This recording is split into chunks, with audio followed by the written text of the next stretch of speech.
Hi friends, இப்போ நம்ம சிறகடிக்க ஆசை பார்க்க போகிற சிறகடிக்க ஆசையில் நம்ம விஜயா இருக்காங்களே, நம்ம மனோஜை காப்பாற்றுறதுக்காக இவங்க படுற பாடு இருக்கு.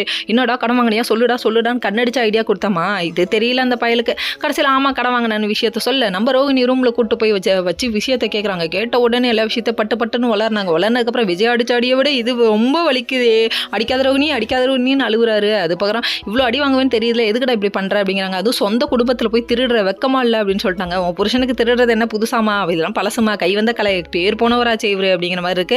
அதுக்கப்புறம் இவங்க என்ன பண்றதுனே தெரியல. முத்துக்கு இது மட்டும் தெரிஞ்சதுன்னா கண்டிப்பா என்னென்ன நடக்கும்னு தெரியுமா ஃபர்ஸ்ட் அப்படின்னு சொல்லிட்டு ரொம்ப ஃபீல் பண்றாங்க. உட்காந்து அழுகுறாங்க. என்ன பண்றது, உன்னை கல்யாணம் பண்ண பார்த்துக்கு நான் எல்லாத்தையும் மறைக்கிறதா இருக்கு அப்படின்னு சொல்லிட்டு ரொம்ப ஃபீல் பண்றாங்க. நீங்க மறைக்கிற விஷயம்லாம் தெரிஞ்சதுன்னா என்ன ஆகும்னு தெரியல. சரி, அது என்னைக்காவது வெளியே வரும். பல நாள் திருடன் ஒரு நாள் மாட்டுவான்னு சும்மாவா சொல்லுவாங்க. கண்டிப்பாக அவர் மாட்டுவார் அப்படிங்கிற மாதிரி தான் இருக்குது. இன்னொரு பக்கம் பார்த்தீங்கன்னா, அதாவது இது எதுவுமே தெரியாமல் முத்துக்கு சந்தேகம் இன்னும் அதிகமாகுது. நம்ம மீனா ஒரு பக்கம் ஒரு வேளை கடன் வாங்கியிருக்கலாம்லன்னு சொல்ல, கண்டிப்பாக இல்லைன்னு சொல்லிட்டாங்க. அதுக்கப்புறம் நம்ம ரவிக்கும் சந்தேகம் அதிகமாகுது.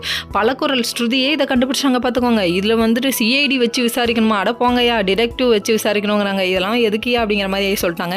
இவர் என்ன பண்ணிட்டாரு, அந்த மொட்டை பாஸ் அதாவது பார்க்க ஃப்ரெண்டு இருக்காரு, அவரை போய் மீட் பண்ணி கேட்க அவர் இருந்துட்டு நான் பணம் எதுவும் கொடுக்கலப்பான்னு சொல்லிட்டாங்க. இப்போ தான் கன்ஃபார்ம் ஆயிடுச்சு, உனகை தான் எடுத்து வச்சிருக்காங்க கன்ஃபார்ம் பண்ணிட்டாங்க.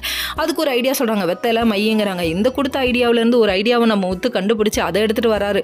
என்னன்னு பாக்குறீங்களா, ஒரு எலுமிச்சம்பழம் திடீர்னு மஞ்சள் நினைச்சு அவர் எடுத்துட்டு வந்து பட்டையெல்லாம் போட்டு வந்து இதை கொடுத்துருக்காங்க. பூசாரி மந்திரிச்சு கொடுத்தாரு. இது வந்து 24 மணி நேரத்தில் யார் எடுத்தாங்களோ தெரியலன்னா கை கால் இழுத்துக்கோங்கிறாங்க. எப்படி இழுத்துக்குமா செஞ்சு வேற காமிக்கிறாங்க. ஓகே ஃப்ரெண்ட்ஸ், நெக்ஸ்ட் வீடியோவில் பார்ப்போம். பாய்.